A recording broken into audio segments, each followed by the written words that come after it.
Hello friends, आप सभी का स्वागत है आपके अपने YouTube channel GK the knowledge में। इसमें हम आज बात करेंगे राष्ट्रपति के निर्वाचन की, कि राष्ट्रपति का निर्वाचन किस प्रकार किया जाता है, उसकी बात हम आज करेंगे। तो बात करते हैं राष्ट्रपति का निर्वाचन।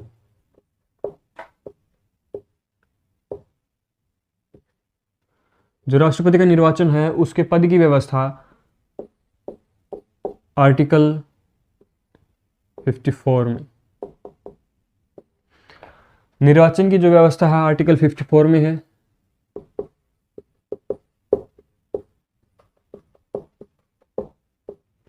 जो राष्ट्रपति का जो निर्वाचन होगा आर्टिकल 54 के तहत होगा।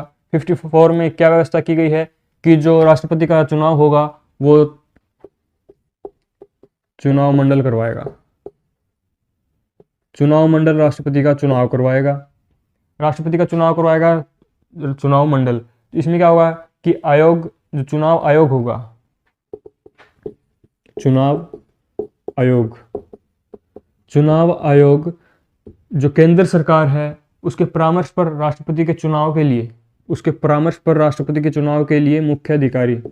मुख्य चुनाव अधिकारी की नियुक्ति करेगा। केंद्र सरकार के परामर्श पर राष्ट्रपति के चुनाव के लिए मुख्य चुनाव अधिकारी की नियुक्ति करेगा चुनाव आयोग। और चुनाव आयोग फिर जो ये मुख्य अधिकारी होगा ये आगे की सारी व्यवस्थाएं करेगा कि किस प्रकार चुनाव करवाना है। इसके अलावा जो चुनाव होगा मुख्य चुनाव अधिकारी क्या करेगा, तारीख डिसाइड करेगा कब क्या करना है। तो ये सब होगा 2 महीने पहले, समय सीमा समाप्त होने के 2 महीने पहले। जब राष्ट्रपति की जो समय सीमा है वो समाप्त होगी उससे 2 महीने पहले ये सब प्रक्रिया स्टार्ट हो जाएगी, ताकि राष्ट्रपति के पद को समाप्त होने से पहले नए राष्ट्रपति का निर्वाचन किया जा सके। तो 2 महीने पहले प्रक्रिया प्रारंभ हो जाती है। सबसे पहले होता है कि नामांकन या फिर रजिस्ट्रेशन।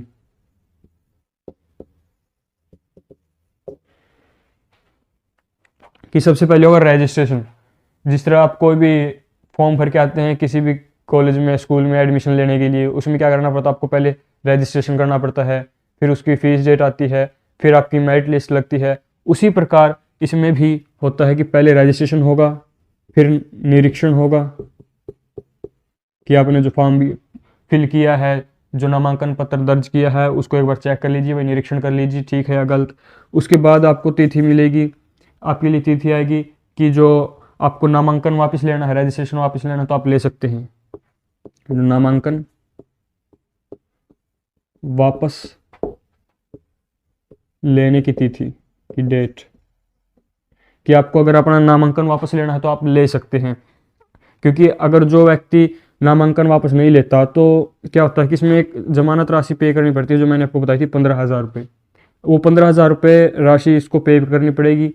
अगर पे कर दी तो फिर उसको 1/6 वोट लेने ज़रूरी है, मतलब छठा हिस्सा वोट का छठा हिस्सा उसको प्राप्त करना ज़रूरी है। अगर वो ऐसा नहीं कर पाएगा तो उसकी जमानत राशि जो जब्त कर ली जाएगी। इसीलिए कहा जाता है कि अगर कोई व्यक्ति को लगता है कि मैं उम्मीदवार के रूप में उचित नहीं हूँ, वेला ही खड़ा हो गया, तो उसको नामांकन वापस लेने की तिथि भी दी जाती है कि आप ले सकते हैं।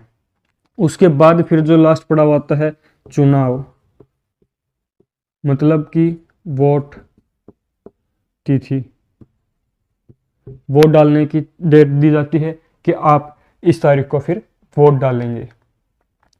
इसके अलावा जो राष्ट्रपति का जो चुनाव होगा, वोट तो डाल दिया, चुनाव अधिकारी जो चुनाव मंडल चुनाव कराएगा, निर्वाचन करवाएगा राष्ट्रपति का चुनाव को, नामांकन दर्ज कराना पड़ेगा सबसे पहले, फिर उसके बाद आपको निरीक्षण के लिए बुलाया जाएगा। फिर आपको वापस लेना हो तो भाई अपना नाम तो वापस ले सकते हैं, वरना फिर इलेक्शन होगा और फिर जमानत राशि भी जब्त कर ली जाएगी, जो व्यक्ति अगर कंडीशन वाइज जो है प्राप्त नहीं कर पाएगा वोटों को।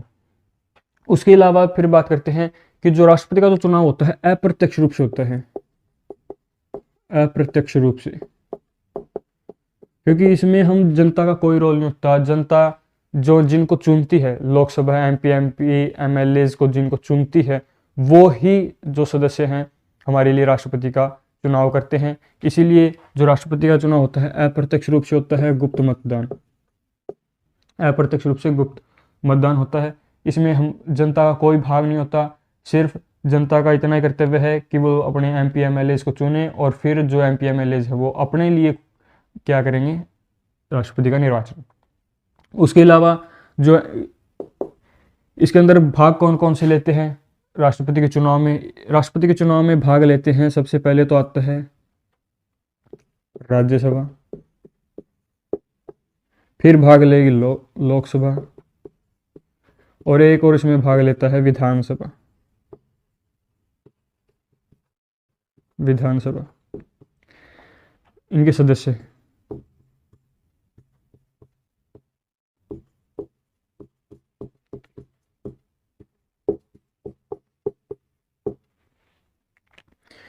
इसमें भाग लेंगे, भाग राज्यसभा के सदस्य, लोकसभा के सदस्य और राज्य विधानसभा के सदस्य में राष्ट्रपति के चुनाव में भाग लेते हैं। राष्ट्रपति के चुनाव में भाग कैसे लेते हैं कि जितने भी, लेकिन इसमें भाग कौन कौन नहीं लेते, इनमें भाग नहीं लेते राज्यसभा के 12 मनोनीत सदस्य, 12 मनोनीत सदस्य, इसकी लोकसभा के 2 मनोनीत सदस्य और विधान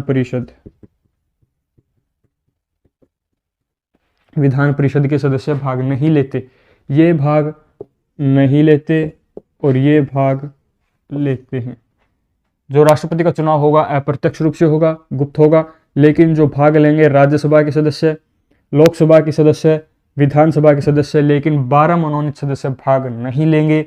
2 मनोनीत सदस्य जो लोकसभा में मनोनीत होते हैं वो भाग नहीं लेंगे और विधान परिषद क्यों नहीं लेगी, क्योंकि संपूर्ण राज्य में विधान परिषद नहीं है, पूरे संपूर्ण भारत में विधान परिषद नहीं है, वहां पर केवल सिर्फ 6 राज्यों में विधान परिषद है, 6 राज्यों में विधान परिषद है और 12 मनोनीत सदस्य और 2 मनोनीत सदस्य, मतलब टोटल 14 सदस्य भाग नहीं लेंगे, क्योंकि ये है राष्ट्रपति इनको मनोनीत करता है। अगर राष्ट्रपति इनको मनोनीत करता है तो फिर क्या होगा कि चुनाव में भी इसी का साथ देंगे। वो जो पुनः अगर कोई राष्ट्रपति चुनाव लड़ेगा तो कहेंगे कि भाई हमने आपको चुना है तो अब आप हमें चुनिएगा।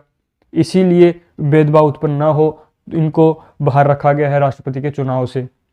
लेकिन राष्ट्रपति के चुनाव में ये सब भाग लेंगे। ये आगे हम बात बताएंगे आपको आगे कैसे होगा कि राष्ट्रपति के चुनाव में ये सब सदस्य भाग नहीं लेते।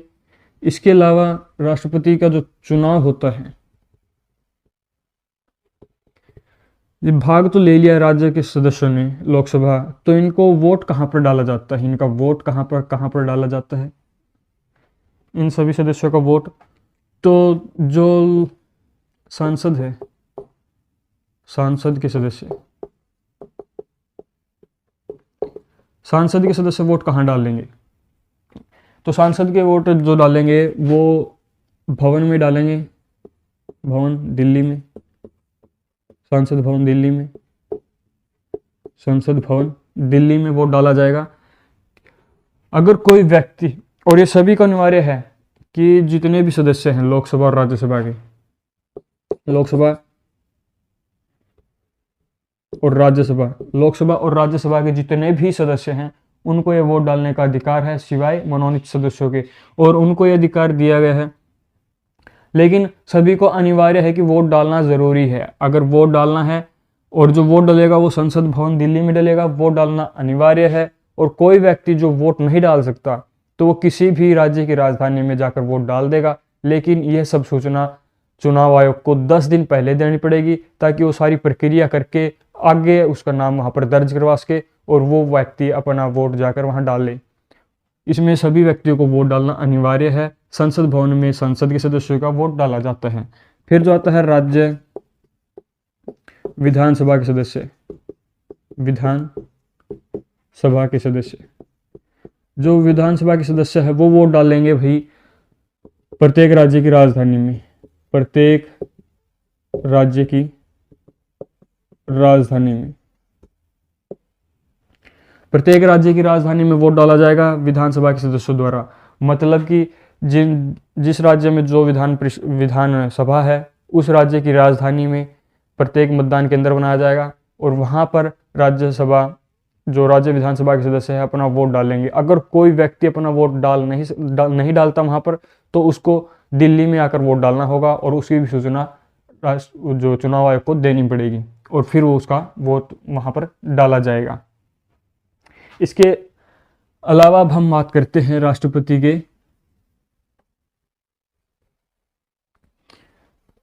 अगला जो चुनाव है, किस प्रकार उसका चुनाव किया जाता है, मतदान कैसे किया जाता है राष्ट्रपति के लिए। वोट डालने का बता दिया कि किस प्रकार चुनाव आयोग जो है चुनाव अधिकारी नियुक्त करती है, फिर उसके लिए डेट इशू करती है, इशू करने के बाद किस प्रकार चुनाव होगा वो डिसाइड करती है, उसके बाद फिर कौन कहाँ पर वोट डालेगा वो डिसाइड करती है, डिसाइड होने के बाद किस प्रकार मतदान होगा अब वो बात कर लेते हैं।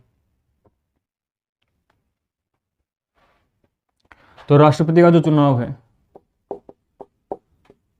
आनुपातिक प्रतिनिधित्व प्रणाली के द्वारा के तहत एकल संक्रमणीय प्रणाली द्वारा होता है। जो राष्ट्रपति का चुनाव है आनुपातिक प्रतिनिधित्व प्रणाली के द्वारा एकल संक्रमणीय प्रणाली द्वारा किया जाता है। कि अब ये क्या है, अब इसके बारे में देखते हैं, ये बहुत लंबा टॉपिक है। आनुपातिक प्रतिनिधित्व प्रणाली के अनुपात के रूप में प्रतिनिधित्व प्रणाली एकल संक्रमणीय प्रणाली के द्वारा उनका मतदान किया जाता है। मतलब मान लेते हैं एग्जाम्पल के रूप में उम्मीदवार है, कोई भी राष्ट्रपति का चुनाव करना है तो कोई व्यक्ति का नाम ले लेते हैं, जैसे राम श्याम वर्मा शर्मा, ठीक यही ले लेते हैं। ये 4 व्यक्तियों के नाम है, राम श्याम वर्मा शर्मा। तो ये जो 4 व्यक्ति है ये राष्ट्रपति के उम्मीदवार के लिए आए, इन्होंने फॉर्म अप्लाई किया, इनके लिए मतदान करना है। तो इसमें क्या होगा आनुपातिक प्रतिनिधित्व प्रणाली में कि हम तो जो है आम जो जनता है लोकसभा के सदस्य या MP MLA को चुनने के लिए एक वोट डालते थे, लेकिन इसमें प्रेफरेंस देनी होगी वोटों की कि कौन व्यक्ति किसको वोट दे रहा है, प्राथमिक कौन होगा, दूसरे पर कौन होगा। मतलब अगर ए व्यक्ति जाता है, ए व्यक्ति वोट डालने गया, कहेगा भाई अब आप वोट डालिए, आपने वोट डाल दिया इसको कि मैं इसको पहले चुनाव पर देखना चाहूँगा, अगर ये जीतता है तो अच्छी बात है, कहेगा बिला अगर ये नहीं जीता तो इसको बना देना, बिला अगर ये भी नहीं जीता तो इसको बना देना, ये नहीं जीता तो इसको बना देना। मतलब वो चारों को वोट डालेगा प्रेफरेंस के वाइज कि उसको सबसे पहले ये पसंद है, फिर ये पसंद है, अंत में ये पसंद है, प्रेफरेंस वाइज वोट डालेगा। फिर बी को बुलाएंगे, बी वोट डालेगा, बी को बुलाएंगे, वो कहेगा बता भाई अब तेरे को कौन सा पसंद है, वो कहेगा मेरे को ये पसंद है, वो कहेगा ये मेरे को नहीं पसंद, दूसरे पे इसको पसंद कर लिया, फिर कहेगा बिला मेरे को ये पसंद है, फिर बिला मेरे को ये पसंद है, इस प्रकार हो गया। उसके बाद फिर आएगा तीसरा भी ऐसे वोट डालेगा, कहेगा मेरे को ये पसंद है, इसको दे देगा, बिले मेरे को पसंद नहीं, इसको छोड़ देगा, फिर कहेगा ये मेरे को पसंद नहीं, इसको छोड़ देगा और फिर इसको डाल देगा। फिर अगला आएगा, वो कहेगा मेरे को कौन कौन से पसंद है, अब उसको बताने पड़ेंगे कौन कौन से पसंद है। तो उसको सबसे पहले आएगा ये पसंद आएगा, फिर उसको ये पसंद आएगा, फिर उसको ये पसंद आएगा और फिर उसको ये पसंद आएगा। फिर अगला आएगा,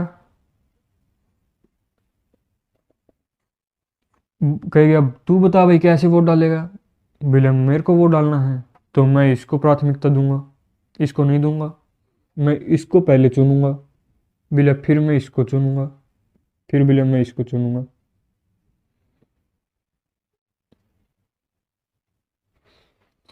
तो ऐसे जो है राष्ट्रपति का चुनाव किया जाता है। अब ऐसे हो गया, अब कैसे चेकिंग होगी, अब इसकी चेकिंग कर लेते हैं कैसे होगी। कि देखो सबसे पहले किसको लाइक किया गया है, सबसे ज़्यादा लाइक किसको गया है, नंबर 1 पर कौन आया है, 2 व्यक्तियों ने इसको लाइक किया है, 2 व्यक्तियों ने इसको लाइक किया है, इसको इसको भी 2 व्यक्तियों ने लाइक किया है। इसको किसी ने लाइक नहीं किया, कोई इसको नहीं चाहता कि ये राष्ट्रपति आए। इसको सिर्फ एक व्यक्ति ने लाइक किया है कि एक व्यक्ति चाहता है कि ये राष्ट्रपति बने। ये 2 व्यक्ति चाहते हैं कि ये राष्ट्रपति बने और 2 व्यक्ति ये चाहते हैं कि पहले ये राष्ट्रपति बने। अब क्या होगा, ये तो था प्रथम चरण।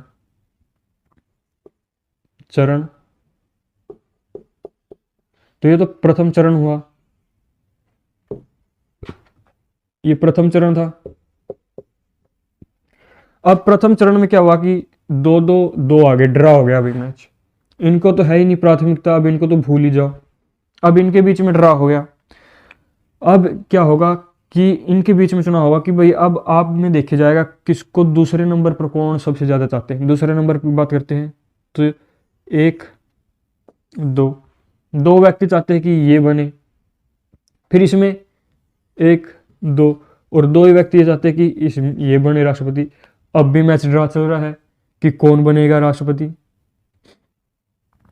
तो फिर आती है अगली बात, तो तीसरे नंबर पर कौन आता है, इसको 4 कर देते हैं, इसको 3 कर देते हैं। अब भी ड्रा हो गया। अब बात चलती है कि तीसरे नंबर पर कौन किसको प्राथमिकता दी गई है। तीसरे नंबर पर दी गई भाई इसको प्राथमिकता, एक व्यक्ति ने कि ये आए, और इसमें किसी ने नहीं दी प्राथमिकता तो ये है ही नहीं। तो अंत में कौन जीतेगा, श्याम जीत जाएगा, क्योंकि पहले चरण में तो ड्रा हो गया, 2-2 व्यक्तियों ने प्राथमिकता दी थी। फिर दूसरे चरण हुआ, उसमें भी 2-2 लोगों ने प्राथमिकता दे दी। अब तीसरा चरण हुआ तो उसमें इसको प्राथमिकता मिलेगी, इसको नहीं मिली, तो श्याम जीत गया, राष्ट्रपति बन गया। ये था अनुपातिक प्रतिनिधित्व कि आपको सभी को वोट देना होगा क्रम वाइज, कि आप सबसे पहले किसको पसंद करते हैं, फिर किसको पसंद करते हैं। और ये चरण कितने होंगे कि जितने राष्ट्रपति होंगे उतने ही चरण होंगे। अगर 4 राष्ट्रपति तो 4 चरण हो सकते हैं ज़्यादा से ज़्यादा, अगर 3 राष्ट्रपति तो 3 होंगे, और 7 है तो 7 चरण हो सकते हैं। तो इसमें क्या होगा कि जितने भी सदस्य हैं उनको वोट डालना पड़ेगा, सभी को एक वोट सभी को डाला जाएगा। प्राथमिकता दी जाएगी कि पहले नंबर पर मैं इसको देखना चाहूँगा, दूसरे नंबर पर इसको, फिर सभी इसी प्रकार वोट डालेंगे कि हम इनको देखना चाहेंगे। वोट डालने के बाद फिर क्या होगा, चरण होगा, काउंटिंग होगी चरण में। चरण होगा, पहला चरण होगा, अगर कोई ड्रा होता है तो उसको जो ड्रा होगा तो उसके चरणों को डिवाइड कर दिया जाएगा इसके अंतर्गत। अगर चरण पहले चरण में हो जाता है तो अच्छी बात है, अगर ऐसा नहीं होता तो दोबारा से फिर चुनाव होगा, जिस प्रकार ये किया गया है। दूसरा चरण लिया गया, फिर ये तीसरा चरण क्या हुआ, तीसरे चरण में ये जीत गया भाई, तीसरे चरण में ये जीत गया। तो इस प्रकार होता है। और जो एकल संक्रमणीय है कि जो व्यक्ति ये हारे हुए हैं इनके वोटों को इनमें डिवाइड किया जाता है, बराबर बराबर इनमें डाल दिया जाता है इनके वोटों को, एकल संक्रमणीय प्रणाली। तो अनुपातिक प्रतिनिधित्व प्रणाली के तहत एकल संक्रमणीय प्रणाली द्वारा किया जाता है। तो जो ऐसे सीक्वेंस वाइज चुनाव लड़ा जाता है उनको प्राथमिकता दी जाती है, चरण होते हैं फिर उनके, अगर ड्रा होता जाता है, अगर ड्रा नहीं होता जिसको ज़्यादा मिलते हैं वो वैसे ही जीत जाता है। और जो हारे हुए व्यक्ति हैं उनको चुनाव को उसके अंदर डाल दिया जाता है, सभी के अंदर बराबर कर दिया जाता है। आगे हम बात करेंगे हमारे कि किस प्रकार एक एमएलए का एक वोट कितना होता है, एक एमपी का वोट कितना होता है, कि पावर ऑफ वोट्स, कि एक व्यक्ति के पास कितनी पावर है एक वोट की, मतलब एक व्यक्ति कितने वोट डाल सकता है। एक वोट एक व्यक्ति एक वोट होता है।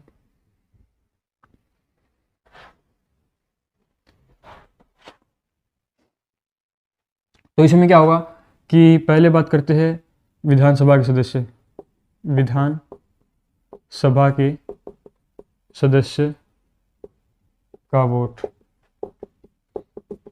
विधानसभा के सदस्य का वोट कैसे हम निकालेंगे कि उस राज्य की जनसंख्या, मतलब कोई भी राज्य हो, कुल जनसंख्या प्लस डिवाइड करेंगे, कुल जनसंख्या के भाग में देंगे हम कुल विधान सभा सीट प्लस 1000। ये इस प्रकार जो है एक विधानसभा के सदस्यों का वोट निकाला जाता है कि किसी राज्य में, ये किसी राज्य है भाई, किसी राज्य में वहाँ की कुल जनसंख्या बटे में वहाँ कुल विधानसभा की सीट प्लस 1000। मतलब मान लो किसी राज्य में कुल जनसंख्या 2 करोड़ है, 1,000, 10,000, लाख, 10 लाख, करोड़। 2 करोड़ जनसंख्या है किसी राज्य में, तो 2 करोड़ जनसंख्या है तो, और किसी राज्य में कुल विधानसभा सीटें 100 है, 100 ही मान लेते हैं। कम से कम 60 होनी चाहिए और अधिक से अधिक 500 होनी चाहिए। लेकिन कहीं पर अपवाद भी है, जैसे मणिपुर, ये जो पूर्वी राज्य है उनमें, और प्लस में 1000 हो गया। तो अब जो वोट निकलेगा वो एक व्यक्ति का वोट निकलेगा, एक व्यक्ति का। तो क्या होगा, 0 से 0, 0 से 0, 200। एक व्यक्ति का जो वोट होगा वो 200 के बराबर होगा। अगर एक व्यक्ति का 200 के बराबर है तो 100 का कितना होगा, 100 से गुणा कर देंगे। तो मतलब 20,000, इकाई, ढाई, सैकड़ा, हजार, 10,000, 20,000 वोट हो गए। मतलब एक स्टेट में कितने वोट हो गए, एक स्टेट में 20,000, 20,000। तो एक स्टेट में 20,000 वोट हो गए भाई। अब रहेगी एक स्टेट में 20,000 है तो हमारे पास तो 28 स्टेट है, तो 28 स्टेट के अनुसार 20,000 हो गए। 20,000 गुणा 28 कर देंगे, 28 दूनी 56, 5,60,000 हो जाएगी। इस प्रकार ये जो है वोट डाले जाते हैं। जिस प्रकार पता होता है कि भाई राष्ट्रपति को 8 लाख 9 लाख वोट मिल रहे हैं, तो इस प्रकार वो वोटों मिलते हैं कि कुल जनसंख्या होगी किसी राज्य की और उसी राज्य की कुल विधानसभा सीटें होंगी और 1000 जो सदस्य होंगे प्लस 1000।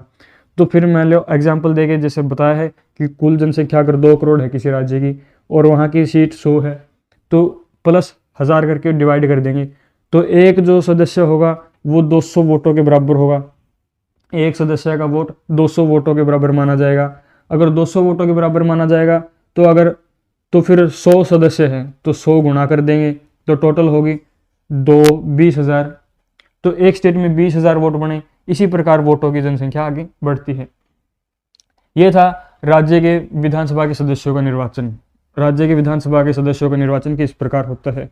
दूसरी मैं बात करता हूं अब इसमें कि राज्य की सभा के बजाय सांसदों का। सांसद के सदस्यों का वोट किस प्रकार निर्धारण किया जाता है।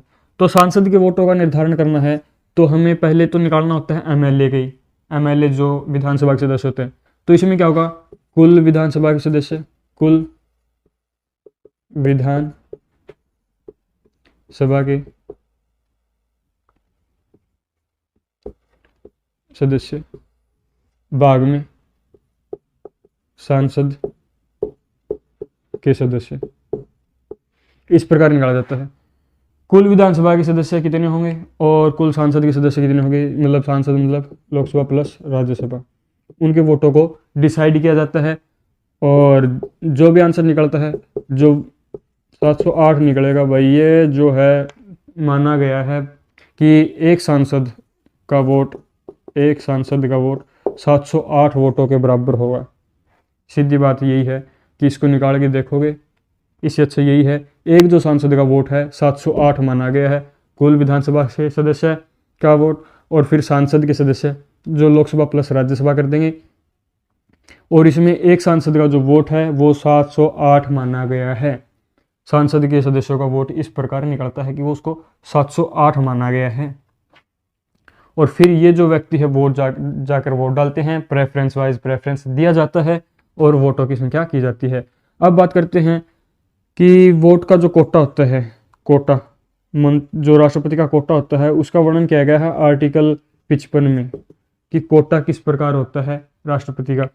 कोटे की बात की गई है तो इसमें कोटा क्या होगा कि कितना कोटा उसको लेना पड़ता है, कम से कम कितने वोट उसको लेने पड़ते हैं, कम से कम। तो उसको कम से कम वोट लेने पड़ेंगे, कम से कम कितने वोट। तो एक उसके लिए भी फॉर्मूला बनाया गया है कि कुल वोट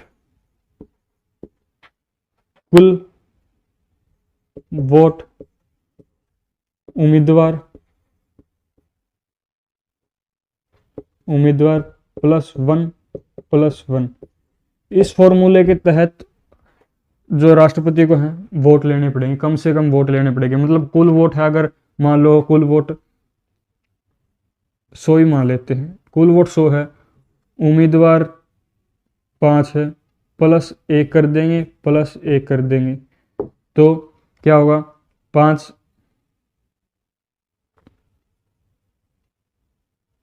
5 और 1 6, 100 भाग में 6 प्लस में 1, ये कर देंगे भाई। पहले तो इसको काट देंगे, 6 कम 6, 6 दूनी 1, 4 6 प्लस कुछ इतना समथिंग आएगा, ठीक है। और इसमें क्या होगा फिर 17.1, इतने वोट लेने ज़रूरी है उसको।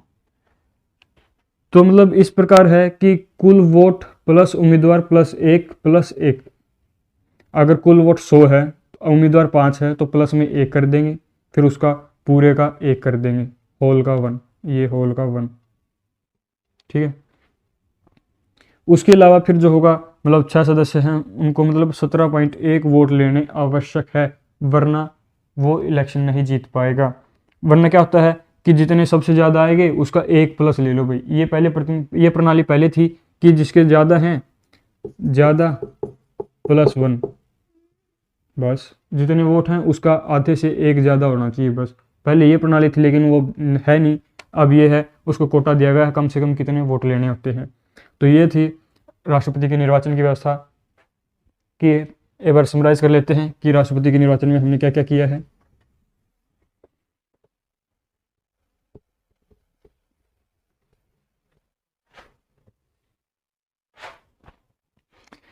कि हमने क्या कर दिया, जो चुनाव होता है चुनाव मंडल द्वारा किया जाता है राष्ट्रपति का, उसमें मुख्य चुनाव अधिकारी की नियुक्ति की जाती है, मुख्य चुनाव अधिकारी, मुख्य जो चुनाव अधिकारी वो करेगा। दूसरा फिर क्या होगा, राष्ट्रपति के चुनाव के लिए डेट इश्यूज करेगा, डेट इशू, डेट इशू होगी, तारीख। उसके बाद क्या होगा, जो चुनाव होगा अप्रत्यक्ष रूप से होगा, अप्रत्यक्ष से होगा। उसके अलावा कि जो सांसद के सदस्य कहाँ पर वोट डालेंगे, सांसद के सदस्य और विधानसभा के सदस्य, उसका निर्णय, वोट कहाँ कहाँ पर डालेंगे, कहाँ वोट डालेंगे, ये व्यवस्था की गई है। उसके अलावा कि कितने मतलब जो आनुपातिक प्रणाली के अनुसार चुनाव होगा, आनुपातिक प्रतिनिधित्व प्रणाली। उसके अलावा एक एमएलए और एमपी के वोटों की संख्या कितनी होती है, और भाग कौन कौन नहीं लेता, कि इसमें भाग नहीं लेता 15 और 12 प्लस 2 प्लस विधान परिषद, ये भाग नहीं लेते। भाग लेते हैं राज्यसभा, लोकसभा और विधानसभा, ये भाग लेते हैं राष्ट्रपति के चुनाव में। और वोट का कोटा दिया गया है, कम से कम कितने वोट होंगे, कम से कम वोट, इसका वर्णन किया गया है।